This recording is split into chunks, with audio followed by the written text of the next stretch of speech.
On va aller rapidement.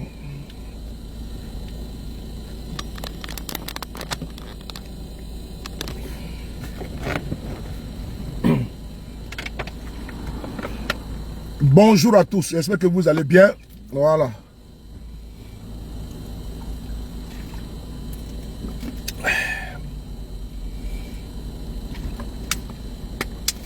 Allô, bonjour à tous. J'espère que vous allez bien. Nous sommes aujourd'hui vendredi, le week-end commence pour certains et le travail continue pour d'autres. Ce n'est pas tout le monde qui travaille dans une administration, vous le savez très bien. D'autres sont dans l'informel. Paul Newman, comment tu vas, tout mes respects. D'autres sont dans l'administration Pépite de Diamant, Junior, officier Kabongo, tous mes respects. Tenepiana, ce Congo. Et d'autres également sont dans l'informel, comme je l'ai dit tantôt, Beke Jack. Ce jour, nous allons aborder un sujet qui est important. Nous avons toujours dit que quand nous sommes sollicités, nous allons prendre la parole et nous allons la ventiler pour que personne de vous n'ignore ce qui se passe dans notre contrée. Nous faisons un combat asymétrique. Nous faisons un combat qui, ma foi, nous envoie au Niger en passant par le Bénin, du Bénin au Togo, du Togo au Burkina Faso, en répercutant sur le Mali, sans oublier la Côte d'Ivoire, mon pays, mon beau pays, le pays de mes ancêtres. Aujourd'hui, nous avons un témoignage ici en direct. Nous avons décidé d'ouvrir la tribune, de faire une tribune, pardon, afin que d'aucuns puissent venir s'exprimer. Nathalie Seri, Tchatch de DG, on est ensemble, Thio, Touré, Alpha, Ousseini, tous mes respects, Dieu Max, Karamoko Diallo, Komara Drissa, tous mes respects, on est ensemble. C'est mon vieux, non? Komara, c'est mon vieux, là, non? Non, c'est mon vieux père, je pense. Et donc, j'ai décidé d'ouvrir l'antenne et de donner la parole aux Ivoiriens, à tous, même au-delà, tous ceux qui veulent l'espace s'exprimer, qui ont des problèmes et qui veulent apporter leur témoignage en direct. Vous pouvez le faire. J'ai décidé d'être juste, d'être vrai et de ne pas fermer la communication, de ne pas rester fermé et d'ouvrir toujours le débat. Et donc, face à cette ouverture de débat, nous allons ici aujourd'hui avoir un invité. Cet invité qui a aujourd'hui qui traverse, il n'est pas le seul. Ils sont des milliers de personnes ivoiriennes. Et ces personnes-là aujourd'hui appellent au secours et ont un message très fort à lancer. Il est bon devant la loi que nous puissions être en phase avec notre combat. Et je le suis. Dans cette dynamique-là, nous avons invité ici notre camarade, notre frère qui est là, qui actuellement est en direct. Cher frère, comment allez-vous? Bonjour. Bonjour, je vais bien. Ok, merci beaucoup de rester.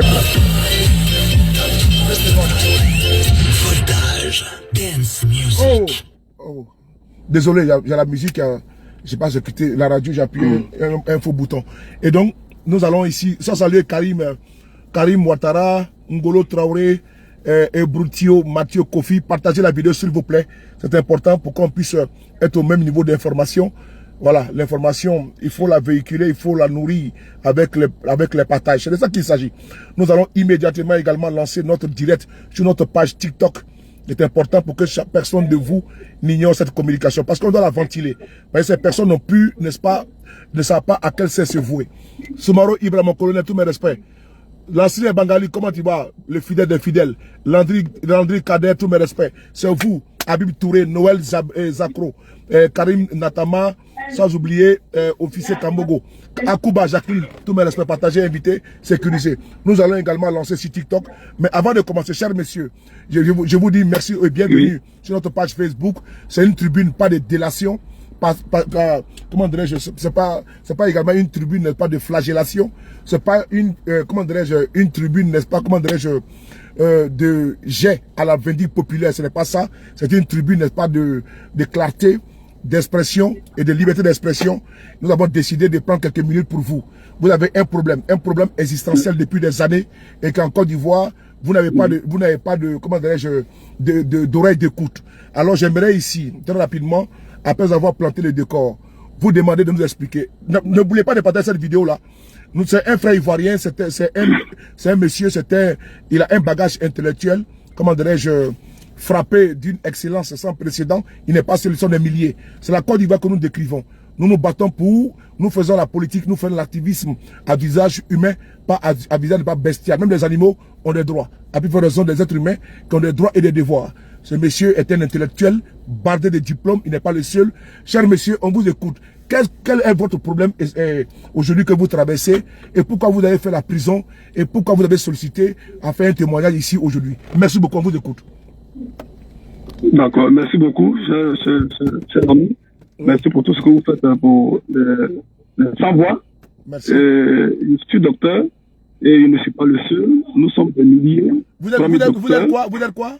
Depuis 2021. Vous êtes quoi? Nous sommes au moins 3000 docteurs. Je suis docteur. Vous êtes docteur? Oui, oui. Ok, allez-y, on vous écoute. Oui. Dans l'enseignement supérieur. Okay. Voilà, je suis docteur dans l'enseignement supérieur. Oui. Je ne suis pas docteur clinicien, je ne suis pas médecin. Voilà, je suis dans l'enseignement. Et nous sommes nombreux qui sommes dans l'enseignement.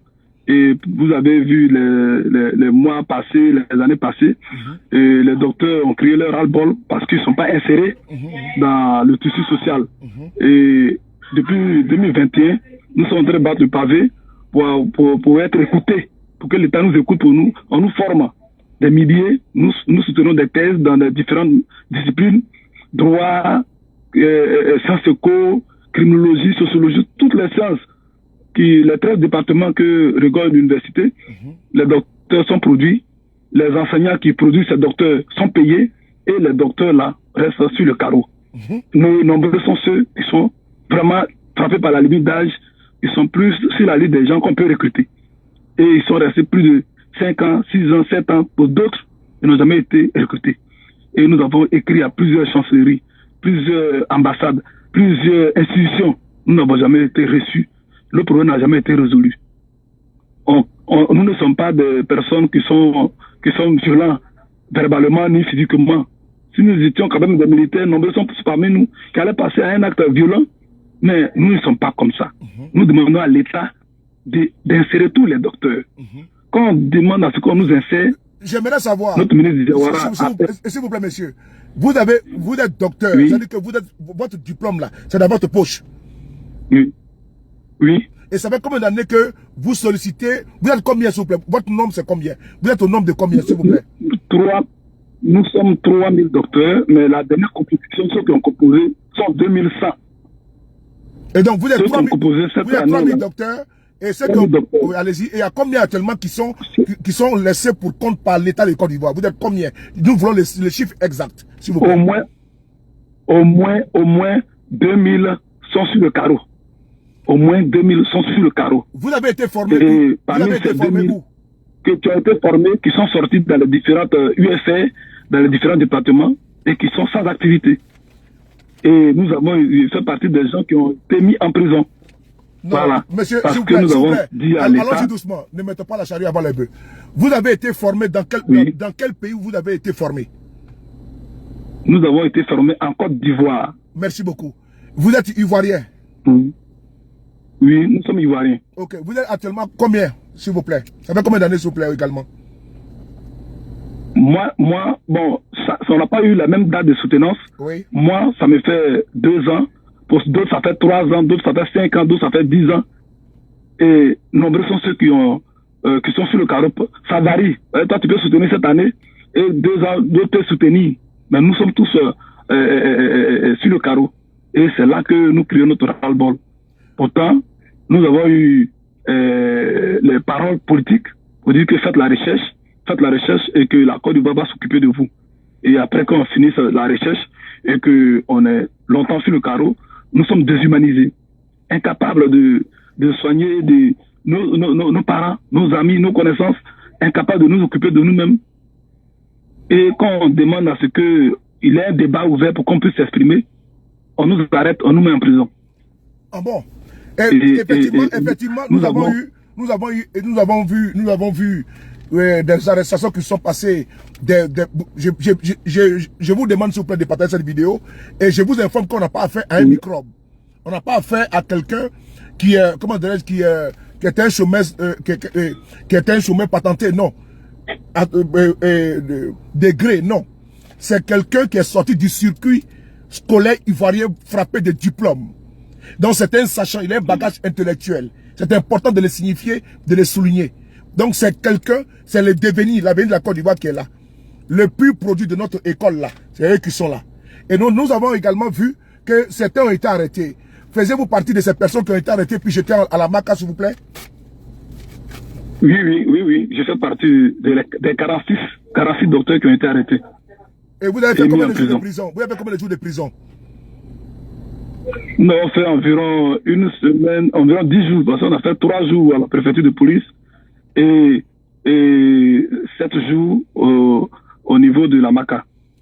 Nous avons même fêté la Noël là-bas. Oui. Ah, vous avez fêté la Noël là-bas en prison?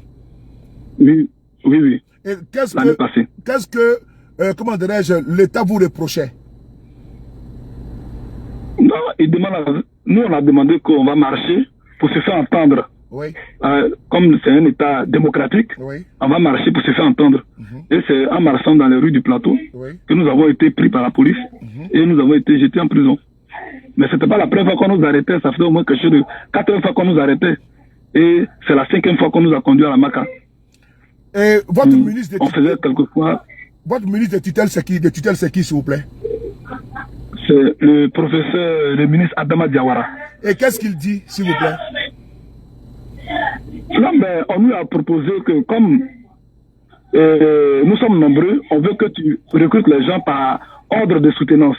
Parce qu'on a constaté qu'il y a des gens qui soutiennent aujourd'hui et quand on lance un recrutement, c'est eux on prend. Et il y a des gens qui ont soutenu il y a 5 ans, 6 ans, 7 ans, 3 ans, 2 ans, 4 ans en arrière, on ne les recrute pas. Et il y a des gens qui soutiennent aujourd'hui et le lendemain, quand il y a le recrutement, on les prend. Et on ne comprend pas quelle est la méthode de recrutement qui n'arrange pas tout le monde. On dit, bon, ils n'ont qu'à recruter par ancienneté comme on fait chez les médecins. En médecine, quand tu soutiens ta thèse en médecine, vous qui avez soutenu dans cette année, vous qu'on recrute. Vous partez faire vos papiers, vous rentrez à la fonction publique, c'est fini. Mais au niveau de l'enseignement supérieur, tu peux avoir soutenu aujourd'hui et tu peux rester là jusqu'à ce que... Il y a des gens qui sont sortis du circuit du recrutement parce qu'ils ont été frappés par la limite d'âge. Ils ne peuvent plus débrouiller leur dossier. Or, ils sont titulaires d'une thèse de doctorat. Ils sont docteurs. Et ils sont déshumanisés. Incapables de pouvoir payer même un médicament dans une pharmacie. Monsieur, c'est compliqué. S'il vous plaît, 2 secondes. Je tenais à vous dire qu'il y a Adama Zango, tous mes respects. Nous n'avons pas invité ici, comment dirais-je, un microbe qu'ils ont fallacieusement baptisé enfant en conflit avec la loi. On n'a pas invité ici des individus qui vivent au crochet de l'État, illégalement, illicitement. On n'a pas invité ici des personnes qui sont recrutées sur la base ethno-tribale, que l'on a baptisé fallacieusement également le rattrapage ethnique. Nous avons invité ici des personnes. Ce monsieur est un père de famille. Il est allé à l'école, il a fréquenté, il a commencé du CP1 jusqu'à ce que l'école ivoirienne lui donne son diplôme de docteur. Ils sont des milliers qui sont aujourd'hui jetés à la rue.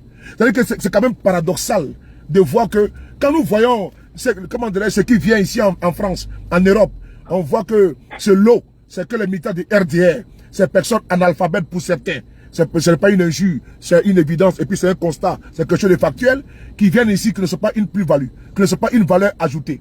Voici ceux qui devaient migrer, ceux qui devaient fuir la Côte d'Ivoire, et venir ici en Europe, et apporter qualitativement à l'Europe. Parce que l'Europe a besoin de ces matières grises. On ne peut développer un pays, une nation, si on n'a pas de personnes, qui ont des connaissances intellectuelles intrinsèques, comment dirais-je, implacables au niveau intellectuel.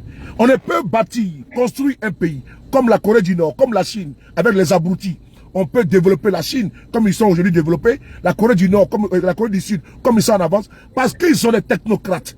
Mais quand nous décidons de mettre au carreau non technocrates, et puis sur la base ethno-tribale, on décide de recruter des personnes, les copinages, les coquinages, on les nomme par-ci par-là, les conseillers spéciaux, on fait du bicéphalisme, on nomme ici un haut représentant, un bas représentant, un vice-président, tout ce budget, tout cet argent dilapidé, lapidé, on nomme ici le chancelier, on nomme ici chancelier honoraire, tout ça en train de dilapider l'argent public.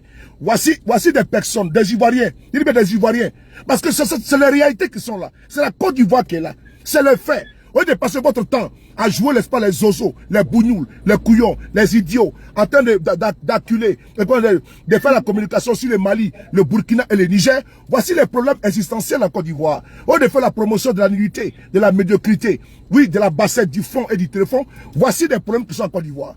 Nous avons des personnes, des intellectuels, Partout au monde, on cherche des intellectuels, des personnes qui ont au moins quelque chose dans leur cabosse. On n'a pas envie d'être des moutons avec un cerveau évidé. Non, on a envie d'avoir des personnes comme ça qui ont fait un parcours, qui ont fait un cursus scolaire. Et ces personnes-là sortent du lot. Ils deviennent maintenant des call-boxers. Ils deviennent maintenant des personnes en errance. Ils peuvent devenir demain un braqueur, un voleur. Voici des personnes que l'école ivoirienne a fabriquées. Où on nous parle d'emploi. 1 million d'emplois pour les jeunes. Voici cette jeunesse-là qui fuit déjà. Et qui aujourd'hui, comment dirais-je, le plat de consistance, pour ne pas dire des résistantes, n'est-ce pas, des baleines, des requins de la Méditerranée. Puisque, sachez bien qu'on dit à 17 000 Ivoiriens qui ont traversé, qui sont aujourd'hui, comment dirais-je, en Espagne ou en Italie. Mais sachez, dites-vous qu'il y a au moins peut-être 20 000 qui ont servi, n'est-ce pas, des plats de résistance aux dauphins et aux requins. Donc, voici des jeunes Ivoiriens qui ont un bagage intellectuel, qui sont en Côte d'Ivoire, et dès l'instant, ils décident de réclamer du boulot, on les prend le fou en prison. Voici la Côte d'Ivoire d'aujourd'hui que là. Mais leurs copains, leurs amis, les militants analphabètes, là, et là, on les prend, on les met à leur poste, qui ne méritent pas. Voilà pourquoi on voit au niveau de l'école ivoirienne, on va au niveau de la qualité même de ceux qui sont aujourd'hui la génération, c'est une génération perdue. On laisse sur le carreau, ceux-là même qui ont appris et qui sont des sachants, on les laisse, on va prendre des analphabètes, au nom de leur militantisme politique, on les met à des postes démérités. Parce qu'ils n'ont pas mérité ces postes-là. Même les concours, c'est des achats. On a vu, comment dirais-je, un cas du RADP au cours, n'est-ce pas, d'un discours. Il n'a pas hésité à dire que s'il y a des personnes qui veulent entrer le concours de CAFOP, qu'ils fassent la liste. Ils vont les pistonner. Bon, voici des gens, des personnes qui méritent d'être dans, de restituer, de restituer ce qu'ils ont appris. Parce qu'ils ont trimé. Ces personnes-là, c'est parce qu'aujourd'hui, ils ne sont pas recrutés pour certains, parce qu'ils ne sont pas RHDP. C'est quand même lamentable. Des milliers de jeunes Ivoiriens qui sont aujourd'hui laissés pour compte. N'oubliez pas, quand on nous parle qu'il n'y a pas d'emploi, ce n'est pas vrai. Pourquoi? Il n'y a pas de volonté politique. Il y a des personnes qui étaient en exil, qui sont rentrées en Côte d'Ivoire, qui ont été réintégrées à la fonction publique. Je reprends. Il y a des docteurs qui étaient en exil. Quand ils sont rentrés en Côte d'Ivoire, ils ont été réintégrés. Il y en a qui ont fait même 10 ans à l'exil. En exil. Il y en a qui ont fait 5, 8 ans, 11 ans même en exil. Mais quand ils sont rentrés, ils ont été réintégrés à la fonction publique. Je prends le cas, un exemple d'un certain Boga Sako Gervais, il était en exil ici, mais quand il est rentré en Côte d'Ivoire, mais il a été réintégré à l'université de Bouaké. Donc le poste était vacant. Pendant ce temps, il y a des personnes qui sont là qui ne travaillent pas, on les laisse. Mais comme il y a des accords politiques, comme lui, il était soi-disant un exilé politique, selon lui, alors qu'il était un justicier politique. Donc cet individu rentre au pays, mais pendant que lui, il est en exil pendant 10 ans là. D'autres sont en Côte d'Ivoire, il n'a pas de boulot. Et comme lui, il est taxé comme étant un acteur politique de la société civile, lui, le poste la paie rester même 10 ans. Donc s'il va en exil et puis il revient, il va prendre le poste. Pendant ce temps, d'autres sont sortis du cycle scolaire, le poste est vacant, on ne les prend pas. Et quand lui vient après 10 ans, on dit, bah, monsieur, on va vous réintégrer. Et puis on lui fait les rappels. Les rappels de 10 ans d'absence là, on lui fait un rappel. Et pendant ce temps, les jeunes Ivoiriens sont en Côte d'Ivoire, ils n'ont pas de boulot. Vous voyez comment c'est paradoxal. Voilà pourquoi nous devons décider d'ouvrir notre plateau et d'expliquer la situation des professeurs, des docteurs. On ne parle pas ici de n'importe qui, on parle des docteurs à tous les niveaux.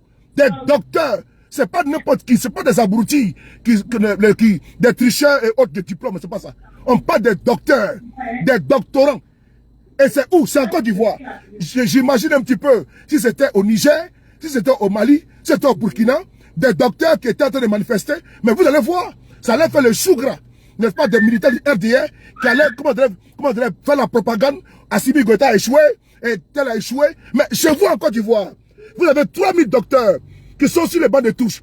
L'État est incapable, incapable de les recruter, incapable de trouver du boulot. Ça veut dire que c'est un État qui a failli.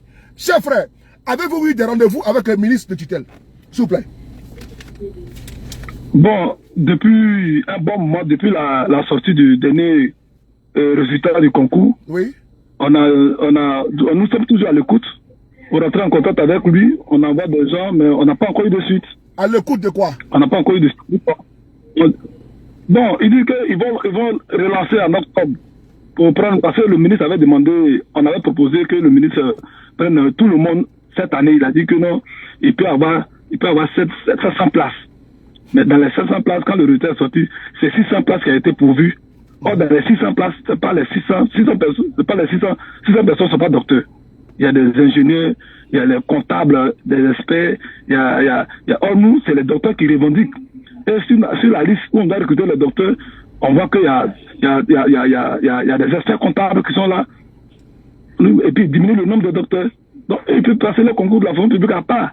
Et que nous, on passe le concours du recrutement de l'enseignement supérieur à part. Mais il reste encore 100 places. Il avait dit que c'était 600 et 700. Maintenant, il y a 100 places qui restent. Mais les 100 places, ça c'est pour qui? Mais comment vous arrivez à vous nourrir et à nourrir vos familles? Comment vous arrivez à vous en sortir? Vraiment, c'est très difficile. C'est très difficile parce que parmi nous, nombreux sont, même moi-même, nombreux sont ceux qui enseignent dans les universités privées, mais les universités privées ne payent pas. On te donne une heure 1500, 2000 par heure, mais les 1000 francs même par heure, là même, ça ne vient pas. Moi, depuis le mois de janvier, je suis sans salaire. De l'université de la place où j'interviens, mais je suis sans salaire, on appelle le fondateur, on appelle, non, demain. Bon, on va faire comment? Comme pour ne pas perdre la main, on fait un effort pour nous déplacer, pour toujours stimuler le patrimoine cognitif, parce que quand tu n'exerces pas dans ton domaine, tu peux perdre certaines notions. Donc, pour être toujours en activité, on apprend, on essaie de se former, on essaie de former d'autres personnes, en étant toujours dans les livres, en lisant, produisant les articles, en écrivant, même si on ne peut pas les publier dans les articles, dans les revues scientifiques, mais on écrit puis on garde. Tu es à la maison, tu écris, tu gardes. Donc, c'est difficile. Pour manger, c'est difficile. Même moi-même, là, je viens de l'hôpital où mon oncle chez qui je suis, il vient de décéder. Attends, il vient de décéder. Donc, toi, tu es un docteur. La maison est remplie. Alors, toi, tu es un docteur. Tu es un docteur. Oui. Tu es sorti tu es frappé d'un diplôme de docteur. Tu sors. Tu es logé, tu es hébergé par ton oncle. Oui. Et depuis très longtemps, depuis que je suis à Abidjan. Vous attendez, non? Je suis chez l'oncle, c'est chez l'oncle même que j'ai fait. C'est chez l'oncle que j'ai fait mes 2 filles. Je suis chez l'oncle. Hein? Voyez-vous, nous sommes en Côte d'Ivoire en 2023. En 2023, ce monsieur est un docteur. Mais il vit chez son oncle. Maintenant, mais c'est quand même lamentable. C'est-à-dire que les déshonneurs, ils n'ont plus de dignité, ils n'ont plus d'intimité. Et l'oncle vient de décéder maintenant, à midi 45, là, l'oncle vient de décéder. Frère et sœurs, la préfète il a été frappé par un AVC. Il a été frappé par un AVC, il vient de décéder. Voilà. Donc, à présent, il y a un corps à la morgue. Pendant que nous parlons, je viens de l'hôpital, je viens de déposer le corps à la morgue. Donc, à l'Ivocep, les gens vont partir avec lui. Vous voyez... donc, c'est pas facile. Voilà. Vous voyez, je vais renchérir en disant ceci. Faire la promotion des ponts, des routes biodégradables, des échangeurs, c'est bien. Je dis bien. Faire la promotion des ponts, des routes biodégradables, et puis des échangeurs, c'est bien. Mais il ne faut pas également oublier les problèmes de fond en Côte d'Ivoire. Parce que tout est à refaire. Parce qu'il ne suffit pas de monter le superficiel, l'artificiel, ou bien de la poudre de prendre les pépins, ou bien être dans l'enfumage. Voici le vrai qui est là. Voici le concret qui est là. Voici le vrai et le concret. Voici la réalité. Quand certains guignols se mettent sur le pont en train de fêter ce pont-là, nous sommes contents. On en a vu en Côte d'Ivoire. On a vu les vertes, les non-murs et les murs. Voilà, avec le président Houphouët-Boigny, on a vu la basilique, on a vu les routes à 4 voies, on a tout vu. L'Ivoirien n'est pas un gawa, donc c'est pas d'aujourd'hui. Ce n'est pas les arrivistes, les parvenus, qui ont vu les chefs d'œuvre, n'est-ce pas, aujourd'hui en 2023. Sinon, nous, Ivoiriens, là, c'est pas aujourd'hui que nos yeux sont ouverts. On a vu les immeubles depuis longtemps. Donc, on ne peut pas effacer le travail titanesque qu'a fait le président Houphouët-Boigny et le président Henri Konan Bédié avec les 12 chantiers de l'éléphant d'Afrique. Alors, je vais poursuivre. Voici ce qu'il faut promouvoir. Quand vos routes au nord de la Côte d'Ivoire, pour certains qui sont ce gros, je sais pas, du gibier qui fait cette promotion-là, ils viennent tous du nord de la Côte d'Ivoire à 99%. Mais quand ils vont voir les routes au nord de la Côte d'Ivoire, qui sont des routes pas impraticables. Voici par exemple une vidéo que je viens de publier, qui est avec moi, que j'ai publié hier. Voilà, où des gens appellent au secours. Mais quand on parle de ça, ils vont dire non, que oui, comment dirais-je, il faut montrer, ce qui me désole, c'est que l'on veut que nous puissions être tous des moutons, les moutons suiveurs. On ne veut pas qu'on puisse parler de ça. Et quand on parle de ça, on dit que tu n'aimes pas ton pays. C'est quand on parle du chômage criard, quand on parle du chômage endémique, quand on parle du chômage, comment dirais-je, des Ivoiriens, on nous vend des chiffres, qu'il y a 2% de chômage en Côte d'Ivoire. On nous dit qu'il y a 2% de chômage. Mais alors que c'est le secteur informel qui, comment dirais-je, qui engloutit beaucoup de jeunes Ivoiriens qui sortent du circuit scolaire, qui sont bandés de diplômes. Comment on peut prendre en compte ceux qui sont dans l'informel alors que l'État même ne fait absolument rien pour leur accompagnement, pour leur réinsertion, pour leur insertion. D'abord de un. Ce monsieur n'a pas de revenus. Ici en France, par exemple, il peut toucher les RSA. Il peut toucher également des petites aides, des aides de l'État ou bien de la commune ou bien du département. Mais ce monsieur, après avoir fait toute son année, il soit maintenant docteur, il devient maintenant un chômeur. Donc l'État de Côte d'Ivoire produit de les chômeurs. Donc ça ne sert absolument rien d'envoyer nos enfants à l'école en Côte d'Ivoire. Puisque on voit la qualité même, on voit comment ça se passe avec ceux qui sont déjà au devant. Et quand ils commencent à revendiquer, on les prend, on les met en prison. C'est-à-dire que des gens qui revendiquent ce qui leur revient de droit, que l'État doit assumer ses responsabilités. L'État est pour tous, garantit la sécurité des personnes et des biens, sans oublier l'épanouissement n'est pas des concitoyens, mais l'État ne peut pas être celui même qui se retourne contre les concitoyens, qui réclame, comment dirais-je, des suivis de l'État. On a militarisé la chose. Quand ils veulent manifester pacifiquement, on les prend le fou en prison parce qu'on ne veut pas montrer à la communauté internationale qu'en Côte d'Ivoire, il y a des chômeurs, qui plus est, des docteurs. Mais allez-y voir au Bénin. Venez ici en France, un exemple. Ici en France, les médecins, pour la plupart, sont des Béninois. Il y a plus de médecins béninois en France qu'au Bénin. Je dis bien, les médecins. Il y a plus de médecins béninois en France qu'au Bénin même. Parce que c'est quoi? C'est une fuite de cerveau. Quand les gens décident de partir du pays, c'est une fuite de cerveau. Allez-y voir maintenant aujourd'hui au Canada. Au Canada, maintenant, qui recrutent en Afrique, là. Et donc, nos écoles, notre administration, produit, forme des cadres, des docteurs, des sachants, des ingénieurs. Mais, in fine, ils fuient le pays, ils vont au Canada, ils fuient le pays, ils viennent en France, parce qu'ils en ont besoin. L'Europe vieillissante a besoin de ces personnes-là. Mais qui perd? C'est la Côte d'Ivoire qui perd. Si nous ne sommes pas en capacité de retenir nos docteurs, si nous sommes en capacité de les emprisonner, ou au Rwanda, ils sont insérés dans la société, ou dans tous les pays qui se développent, on ne peut faire sans ceux qui ont un bagage intellectuel. On n'a pas dit que aller à l'école est la clé, n'est-ce pas, du monde, ce n'est pas ça. Mais ce monde d'aujourd'hui, on a besoin de compétences, on a besoin de pas d'intelligence, on a besoin de ceux qui ont un bagage intellectuel. Mais si on veut faire sans eux, si on veut bâtir un pays comme la Côte d'Ivoire, construire une nation sans ces intelligences, mais nous sommes partis n'est pas pour être en retard avec des abrutis qui venaient toujours dire vive les RHDP parce qu'ils n'ont absolument rien compris. Nous ne sommes pas ici dans la politisation de la chose. Nous sommes ici dans la dénonciation de la chose. Parce que l'État est impersonnel.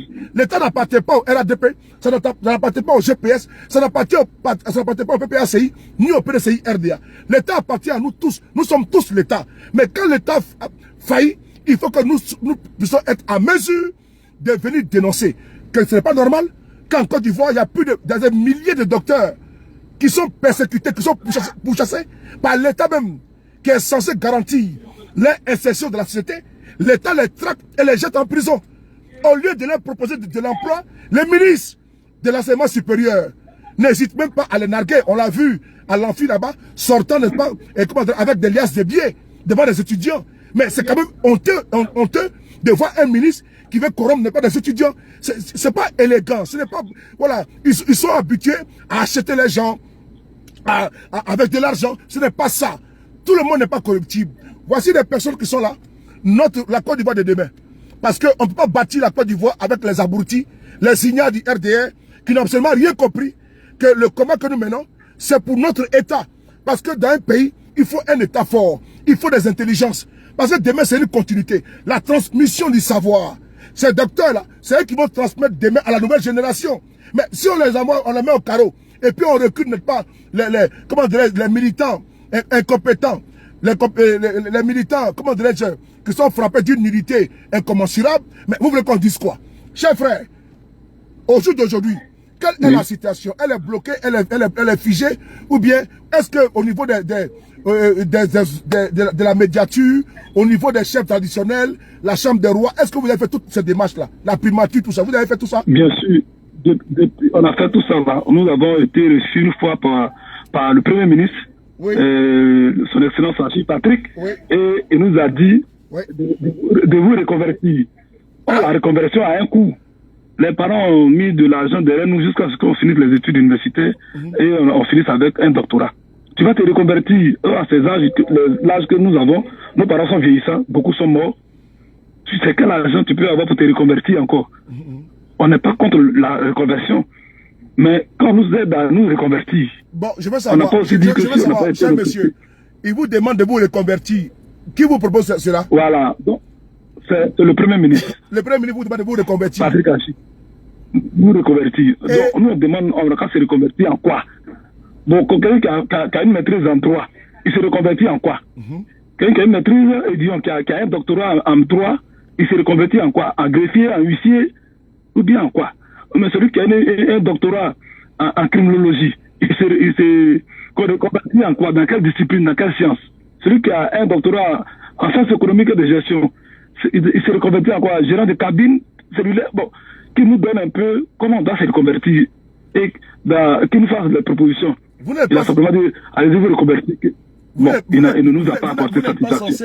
On a même proposé au Premier ministre. Oui. On a même proposé au Premier ministre que nous avons proposé au Premier ministre que si c'est un problème budgétaire, qu'il n'y a pas place à investir pour tout le monde, vous pouvez nous prendre, pour nous mettre dans toutes les administrations, pourvu qu'on gagne 100 francs pour payer médicaments pour nos enfants, pour nos familles. Dans toutes les... On peut même rentrer à l'ENS. Vous pouvez nous mettre dans partout où besoin se fait sentir. Nous, on est capable, on veut travailler. Peu importe.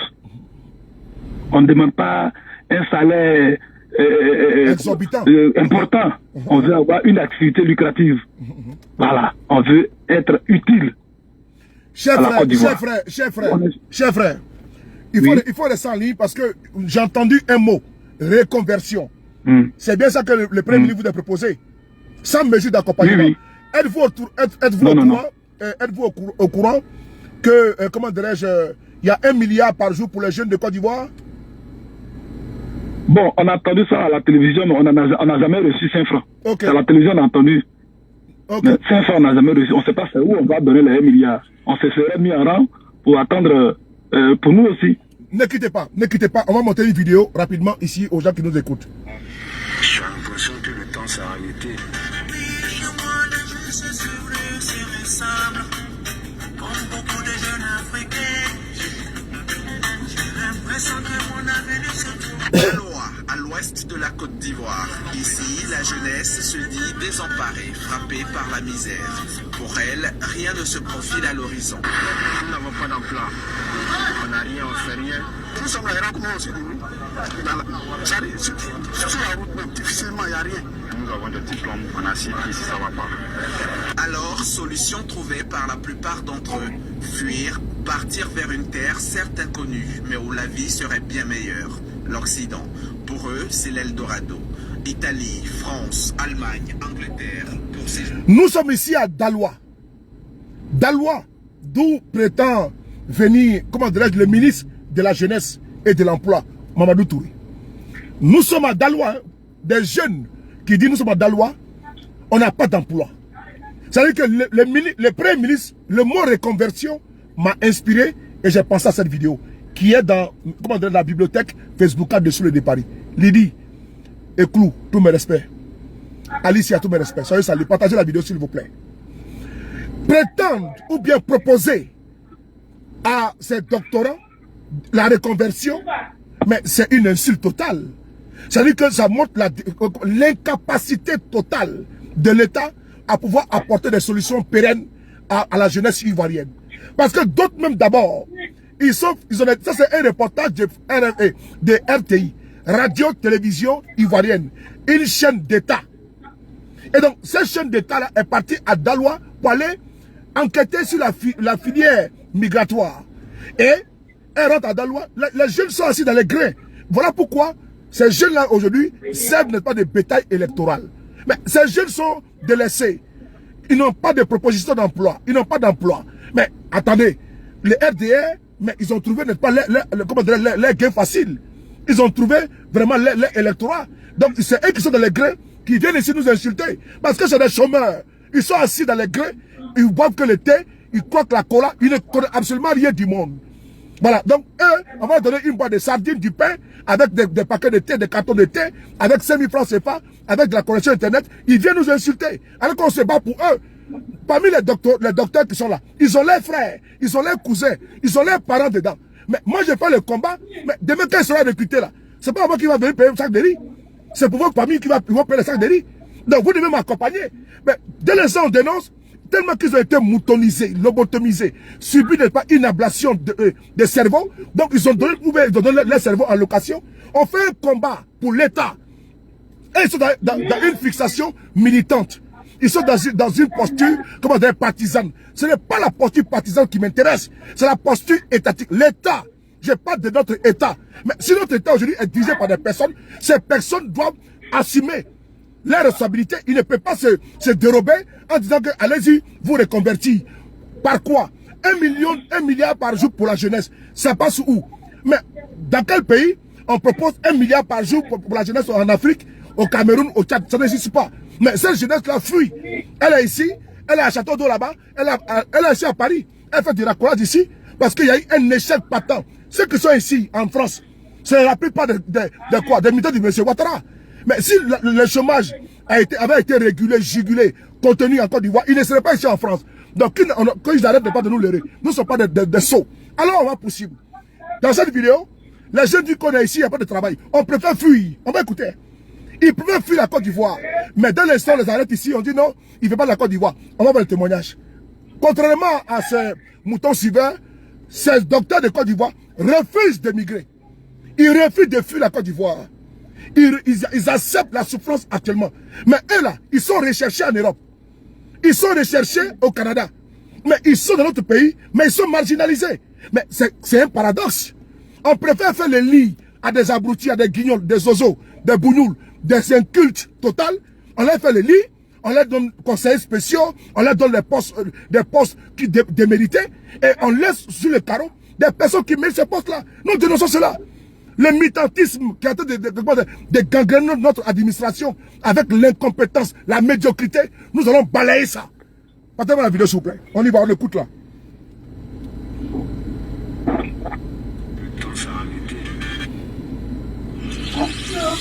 Pourquoi pas eux? Partir par la voie vers une terre certes inconnue, mais où la vie serait bien meilleure. L'Occident, pour eux, c'est l'Eldorado. Italie, France, Allemagne, Angleterre. Pour ces jeunes, la qualité de vie dans ces pays est celle dont ils rêvent. Tout le monde sait qu'on peut réussir facilement, c'est là-bas. Émigrer clandestinement, oui, c'est leur décision. D'autres y sont parvenus, pourquoi pas eux? Partir par la voie légale, non, trop long, trop coûteux, avec beaucoup de risques d'échec. Le chemin choisi pour rallier l'Europe est pourtant périlleux et dangereux. On est passé par le Mali. Mali maintenant, on a traversé le désert pour entrer en Algérie. Nous avions passé d'abord dans le désert. Vraiment. On a fait au moins 2 jours sans de l'eau. Qui était avec son petit frère. Peut-être par soif.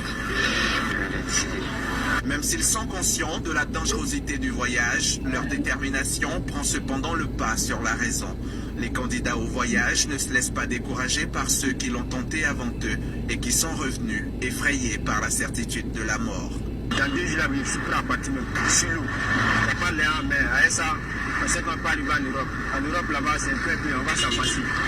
Je sais pas, moi, il n'y a pas encore l'argent. Je vais prendre tout mon village même. De Daloa à Paris ou en Italie, le chemin est long. C'est parce que je n'ai pas l'argent. Sinon, je vais partager toute ma famille. C'est parce que je n'ai pas l'argent. Sinon, je vais partager toute ma famille. Le désespoir. Nous sommes ici à Daloa. On n'est pas à Bamako. On n'est pas à Niamey. On n'est pas à Ouagadougou ou à Bobo Dioulasso. On est à Daloa en Côte d'Ivoire, pays émergent. Très, très émergent. Croissant à 2 chiffres.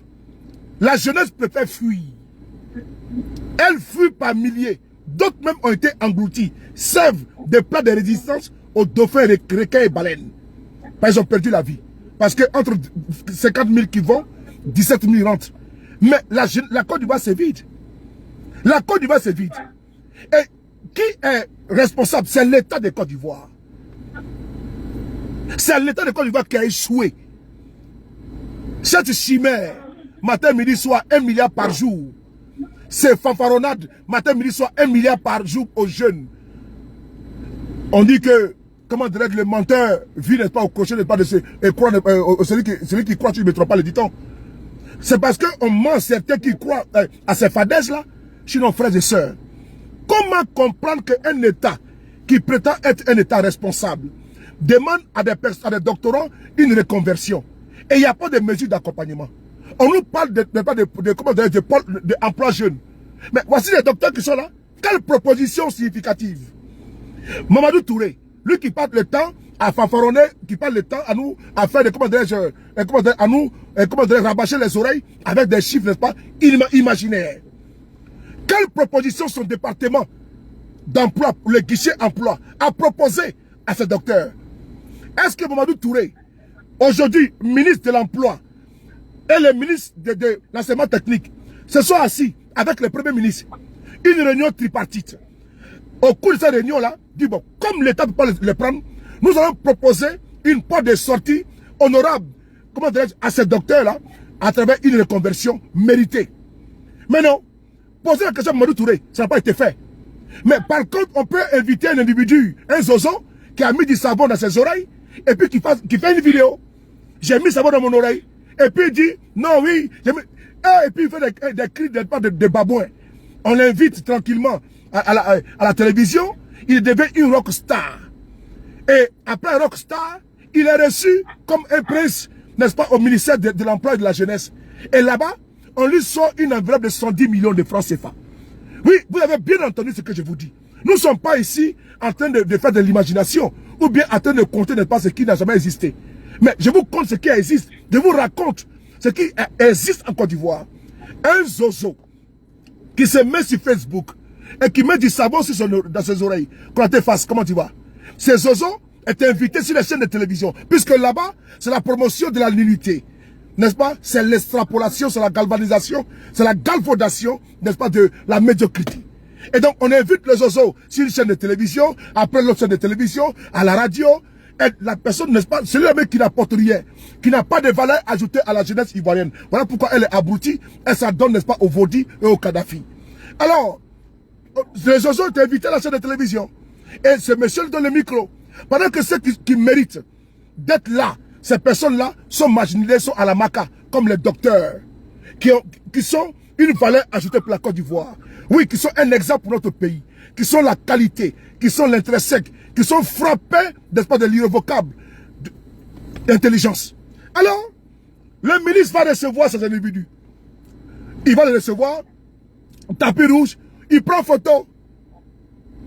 Il prend une photo, et puis, attendez, je montre la photo, c'est important parce que nous sommes, voilà, on va montrer la photo ici. C'est important parce que nous sommes concrets, nous ne sommes pas, pendant que les docteurs méritent d'être reçus par les ministres de la Jeunesse et de l'Emploi, ils sont emprisonnés. Pendant ce temps, ceux qui n'apportent rien à la Côte d'Ivoire, qui n'apportent rien à notre plus-value, qui n'apportent rien à une valeur ajoutée à la Côte d'Ivoire, ils sont reçus par les ministres de la Jeunesse et de l'Emploi. Ces ministres sont une enveloppe de 110 millions de francs CFA pour investir dans un bras cassé, pied cassé, un incompétent total et notoire. L'argent du contribuable ivoirien, on prend 70 millions. Mieux, on prend 500 millions, on donne à un individu, un vendeur d'illusion, soit disant qu'il va ouvrir des salons de coiffure. Et pendant ce temps, des docteurs que l'on recommande la reconversion n'ont pas les moyens qu'il faut, qui vont avec, et qui va avec cette reconversion. Et vous voyez comment l'État a failli. Nous sommes ici en train de décortiquer, de raconter, de démonter et de montrer à vous que ce n'est pas seulement que les ponts qu'on doit vous montrer. Oui, le pont est joli, mais il y a un problème, il y a un cancer de chômage criard en Côte d'Ivoire. Il y a des problématiques. On peut pas mettre ici un pont et puis on dit que contentez-vous du peu. Et pendant ce temps, on nomme un haut représentant de M. Ouattara avec rang de président d'institution. Pendant ce temps, il y a un bicéphalisme au niveau des postes. Il y a le ministère du riz, il y a le ministère de l'agriculture, il y a tout, que de la bouillabaisse. On siphonne les caisses de l'État. Il y a des ministres, gouverneurs, des doublons ministériels. Tout ça. Et pendant ce temps, ceux qui méritent d'être accompagnés sont, n'est-ce pas, laissés pour compte. Pardonnez la vidéo, s'il vous plaît. Merci beaucoup. Acré, on y va. Cher frère, vas-y, on t'écoute. Oui. Oui, vas-y, on t'écoute. Qu'est-ce que tu as dit au ministre, s'il te plaît? Moi, ce que je demande au ministre, je demande à ce que le ministre reçoive tous les docteurs, oui, et qu'il cherche à insérer tous les docteurs à travers l'autre ministre ou l'autre ministre de la fonction publique, pour que nombreux sont ceux. On lui a fait une proposition d'un compendium de compétences. Le compendium de compétences, c'est comment une liste que nous avons dressée pour dire chacun selon ce qu'il a appris, sa discipline, référence à un service. Il y a des gens qui ont soutenu sur les eaux et forêts. Et on peut les trouver une place au ministère des eaux et forêts. Il y a des gens qui ont soutenu sur une thèse sur le cacao. On peut les mettre au ministère de l'Agriculture. Regardez ici, pardon 2 secondes. Regardez ici. Regardez ici, ce monsieur-là. Il s'appelle Dougoutiri. Il est au cours d'une conférence, pendant une conférence de presse du ministre de l'Emploi. Quelqu'un qui a mis du savon dans l'oreille. Le ministre est en conférence de presse. C'est lui qui a invité spécial. Mais c'est quand même grave. Vous allez voir la vidéo. Mamadou Touré invite Dougoutiri, invité spécial. Parce que ce jeune homme a mis du savon dans ses oreilles. Et il fait une conférence de presse. Il montre ce jeune homme-là qui a mis du savon dans ses oreilles comme un exemple en Côte d'Ivoire. Comme un exemple de réussite. Mets du savon dans tes oreilles et puis demain il va te recevoir. Vous allez voir. À la minute 2:44, qui est là? Qui parle ici? Regardez. Ouais. Il est présenté comme une rockstar par le ministre de l'Emploi. Mais c'est une insulte. C'est une insulte à nous, les Ivoiriens. Mais c'est devant vous. Vous allez voir le ministre. Voilà. C'est ça la Côte d'Ivoire d'aujourd'hui. Regardez. Les partis sont revenus sur un sujet qui a fait l'actualité, un buzz sur les réseaux sociaux, notamment l'affaire de la ferme de Dougoutiri. Bon, puisque vous êtes là, et que les internautes, les Ivoiriens vous écoutent, de quoi s'agit-il? Bon, je note avec satisfaction que Dougoutiri même est dans la salle. Alors...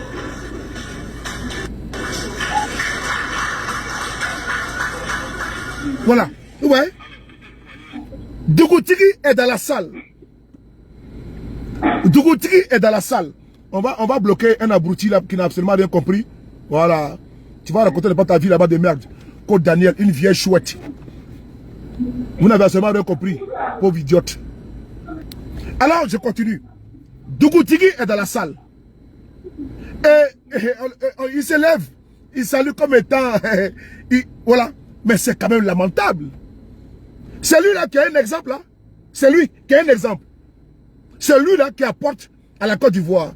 Mais ne soyez pas étonnés que les jeunes de Côte d'Ivoire, ça donne, n'est-ce pas, à la dépravation des mœurs. Et également, comment dirais-je, à tout ce qui peut d'insensé, qui peut les rendre, n'est-ce pas, stars. Parce que c'est que quand tu vas te lever, ils dansent et puis ils montent les fesses. Ils savent que demain ils seront, comment dirais-je, stars. Voilà, c'est ce qu'ils veulent. Ils veulent abrutir la jeunesse ivoirienne. Ils veulent occuper la jeunesse ivoirienne, n'est-ce pas, à des buzz inutiles, puriles, qui ne servent absolument à rien, qui n'apportent rien. Au moment où la jeunesse sud-coréenne, la jeunesse... Je ma fille qui m'appelle à 2 secondes. Oui. Oui. Oui. Ok.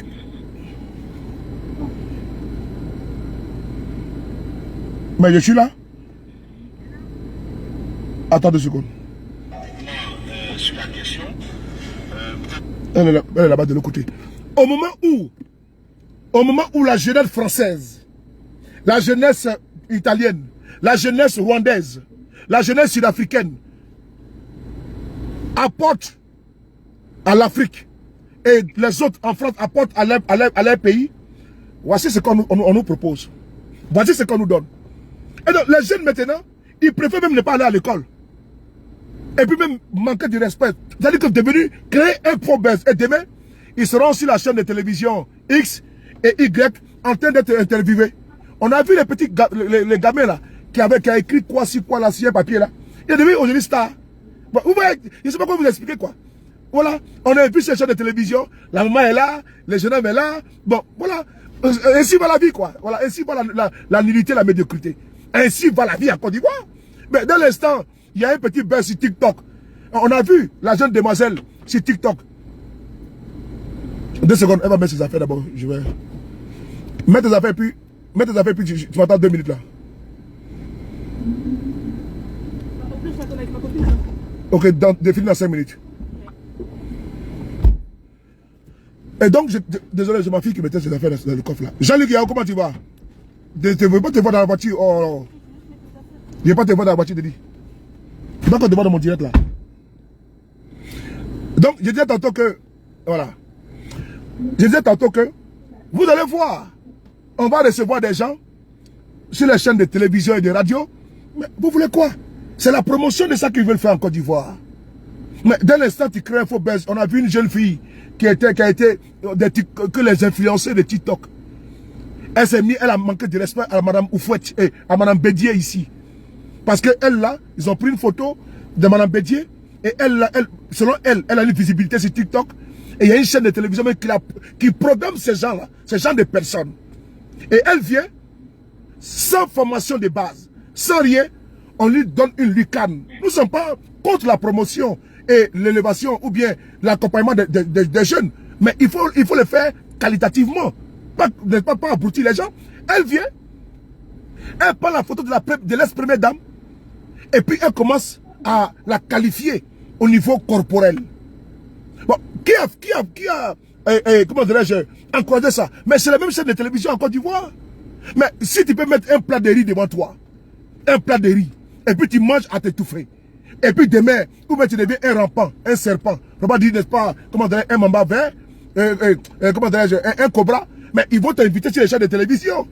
C'est ça, la Côte d'Ivoire d'aujourd'hui. C'est ça, la Côte d'Ivoire d'aujourd'hui. Et donc, ce monsieur qui est là, qui est un docteur, ils ne seront pas invités sur les chaînes de télévision ivoiriennes. Avez-vous vu des micros, des chaînes de télévision, ou bien des reportages, les invités sur les chaînes de télévision, à travers, aux heures de grande écoute, où il y a sur la RTI? Non. Vous venez expliquer, ou bien un face à face avec les ministres. Si c'était en France, les ministres allaient s'expliquer. Nous voulons changer les choses positivement. Et donc, pour changer les choses positivement, il faut dénoncer l'État. Au lieu de faire la promotion de ceux qui viennent faire la bunga bunga, c'est la chaîne de télévision RTI qui est payée avec l'aide du contribuable ivoirien. Au lieu de faire la promotion des personnes qui vont rien apporter, n'est-ce pas, dans notre assiette, dans notre cuvette, télévisuelle, il faut inviter ces personnes-là. Parce que la vie de la Côte d'Ivoire ne se fera pas avec les médiocres. La vie de la Côte d'Ivoire ne se fera pas avec les nuls. Oui, même s'il faut accompagner et perfectionner, n'est-ce pas, les nuls, mais il y a déjà d'abord des excellents qui sont là, qu'on doit promouvoir. Il faut promouvoir la qualité. La Corée du Sud ne s'est pas hissée à ce rang-là parce qu'elle faisait la promotion des buzz. La Chine, qui était derrière nous depuis il y a des années, ne s'est pas hissée à la première place mondiale à travers des abrutis qu'on invite ou bien des rapports qu'on invite chez les gens de télévision, à travers des buzz inutiles. À ce rythme-là, on est parti, c'est le chaos total, Adama Traoré. À ce rythme-là, on est parti pour un chaos total, irréversible, au niveau intellectuel, au niveau moral. On le voit qu'il y a une pauvreté totale en Côte d'Ivoire. On le voit, le désintérêt, comment dirais-je, de la chose ivoirienne à la chose politique. Tu ne verras pas un jeune de 18 ans, 19 ans, maire de Côte d'Ivoire. Tu ne verras pas, parce qu'ils sont occupés à autre chose, au Vodi, au Kadhafi. Ils sont occupés à quoi? À chercher les femmes, à comment boire l'alcool, comment chercher de l'argent facile. Puisque l'accent n'est pas mis sur d'abord l'éducation, sur la formation qualitative, sur également dire comment, allez-y au Japon. Le Japon également c'est pareil. La discipline, notre emblème, c'est quoi? Notre devise, union, discipline, travail. Mais l'union, il n'y en a pas. On n'est pas réconcilié. Discipline, il n'y en a pas. C'est le désordre total. Et le travail même, on n'en parle pas. Parce qu'on ne peut pas faire de notre devise union, discipline, travail, alors que l'union n'a jamais existé. C'est la séparation, c'est les guéguerres en un point fini. Maintenant, discipline, c'est où la discipline là? Quand même des élèves même qui s'élèvent, ils gibent même le professeur, j'en passe. des élèves qui sont insolents, qui eux-mêmes décadent même les jours même des vacances. Et maintenant le travail, il est où le travail? Dans l'instant, notre devise, c'est union, discipline, travail. Le travail devait être obligatoire. L'État devait accompagner obligatoirement ces personnes-là, puisque c'est union, discipline, travail. Et vous ne le faites pas. Et quand les gens revendiquent le travail qui est inscrit dans notre constitution, union, discipline, travail, vous les prenez, vous les mettez à la maca. Vous les prenez, vous les mettez à la maca, alors que c'est inscrit dans notre constitution. Union, discipline, travail. Mais quand les docteurs se lèvent et puis revendiquent le travail, on dit, monsieur, il n'y en a pas, et puis mieux, on les fout en prison. Chers frères, c'est à travers ces propos que j'aimerais que tu puisses conclure ici et maintenant pour qu'on puisse abréger, puisque ma fille est arrivée. Merci beaucoup. D'accord. Tout en précisant que vraiment, je suis de cœur avec vous. Et nous allons de temps à autre ne pas parler comme ça de docteurs, comment dire, laissés pour compte par l'État de Côte d'Ivoire qui a failli. Nous allons toujours continuer à promouvoir votre combat. Nous encourageons également nos frères activistes, blogueurs et autres de ne pas rester tous dans la passion, de ne pas rester tous dans les buzz inutiles, de parler de ce qui peut apporter la Côte d'Ivoire. Parce que les buzz, l'autre a couché avec tel, l'autre a volé tel, on va écouter audio, ça n'apporte rien dans un pays. Ça n'a jamais fait avancer un pays. Ça n'a jamais, si cette jeunesse est seulement braquée en train d'écouter seulement les audios, on va écouter audio de Eka, on va écouter audio de Emmanuel Keïté, de Emma Louest, on va écouter audio de je ne sais qui. Voilà, c'est ça, les barrets. Non, les barrets. C'est-à-dire qu'on a même créé un contexte où les gens même sont même accrochés à ça, barrets. Ça apporte quoi à la Côte d'Ivoire? Pendant que les autres pays sont en compétition. Notre jeunesse est en compétition de buzz. Et en compétition de Vodi et de Kadhafi. Et puis ils sont là, ils prennent des vidéos, leur agarre. Et puis on met sur Facebook, et puis ou sur TikTok. On voit les chaînes de radio, de télévision, comment dirais-je, internationales, parler négativement de la Côte d'Ivoire. On ne parle pas positivement de nous. L'autre fois j'ai écouté RFI, où on parle du phénomène Kadhafi qui détruit notre jeunesse. Et donc, s'il n'y a pas des acteurs des réseaux sociaux, même des journalistes, des animateurs, qui font la promotion, alors que pour certains, ils passent le temps à invectiver la jeunesse malienne, à invectiver la jeunesse burkinabé, alors que notre jeunesse même est en perdition. Mais si vous passez votre temps à inviter des pseudo-docteurs, comment dirais-je, partisans, comment dirais-je, alimentaires, sardinards, compromis, jusqu'à la moelle épinière, sur les chaînes de télévision, qui passent leur temps à faire toujours, à parler que du Mali, du Burkina, alors que nous avons des problèmes en Côte d'Ivoire. Au lieu d'enlever, comment dirais-je, le bâton, j'ai plus le nom. Le bâton, bien le sable qui est dans l'œil de ton voisin, mais enlève la poutre qui est dans tes yeux. Vous ne pouvez pas vous occuper de vos problèmes, de vos problèmes qui sont en Côte d'Ivoire. Vous partez vous déverser sur les problèmes des autres pays. La Côte d'Ivoire a beaucoup de problèmes. Cette jeunesse aujourd'hui qui est délaissée. Donc j'aimerais vraiment vous dire ici, cher monsieur, que merci beaucoup de m'avoir contacté. Et vraiment j'ai mis du temps. Je vous présente d'abord mes excuses puisque je vous donne, je pense, deux rendez-vous où je n'ai pas comment dire, respecté parce que j'étais très pris. Je vous prie de m'en excuser. Je vais le dire ici publiquement. Et nous avons décidé de parler de ça continuellement, de votre problème. Je demande et je supplie mes frères blogueurs, mes frères activistes politiques de également parler de docteurs non recrutés. C'est important. On doit toujours rabâcher les oreilles et il finira ne pas par lâcher prise. Parce que c'est les jeunes Ivoiriens, c'est des cadres Ivoiriens, c'est des doctorants que nous avons accompagnés. Pas faire la promotion de la nullité. Donc on vous écoute pour votre conclusion. Merci. D'accord, pour la conclusion, je vous dis merci infiniment sur le départ. Vous êtes un monsieur qui apporte la voix, des sans-voix très loin dans le monde entier. Donc on vous dit merci infiniment. Et à travers vous, je pense que d'autres canaux seront utilisés aussi pour porter toujours le message des docteurs non recrutés, des docteurs chômeurs au niveau de l'État de Côte d'Ivoire. Merci beaucoup et on garde le contact et la lutte continue. J'aimerais pour terminer demander à mon très cher frère KGB le Gourou, voilà, mon très cher frère KGB le Gourou, sans oublier ma très chère jeune sœur Nina la Lyon. J'aimerais également demander à tous les activistes de vraiment également prendre ce dossier-là, d'inviter les personnes, les docteurs, afin qu'ils puissent venir témoigner de leur situation. C'est important, faisons-le, c'est important. Parce que c'est comme ça aussi également qu'on peut toucher le cœur des Ivoiriens en étalant pas les problèmes qui traversent. C'est comme ça qu'on peut être. Parce que les Ivoiriens n'ont plus d'espoir, ils n'ont plus de débouchés. Ils ne savent pas sur qui s'accrocher. Mais on doit également être le relais. On doit également être le dernier pilier, le dernier rempart sur lesquels, n'est-ce pas, ils peuvent s'appuyer. Sur lesquels, n'est-ce pas, ils peuvent venir, n'est-ce pas, se déverser. Et puis au moins, comment dirais-je, déverser leur colère. Et puis déverser également leurs dénonciations. Donc ouvrez vos pages Facebook comme vous le faites habituellement. Saisissez-vous de ce dossier-là et ensemble nous allons avancer. C'est la Côte d'Ivoire qui gagne. On est ensemble. Merci beaucoup mon cher frère. Merci beaucoup. Merci beaucoup. Merci beaucoup. Tu peux couper de ton côté. Merci. Au revoir à vous. Je vous dis merci beaucoup à vous de m'avoir suivi. Merci beaucoup d'avoir partagé cette vidéo. Et je vous dis à plus tout à l'heure. Nous allons maintenant monter dans notre combat panafricaniste, la préférée de cet esprit. Nous avons des vidéos à faire. Notre combat panafricaniste est dans un tournant historique à travers le Niger.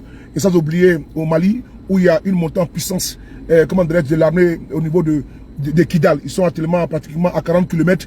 Ils vont déloger ces malfrats qui y sont, ces fossoyeurs, sans oublier ces semeurs de troubles, de désolation.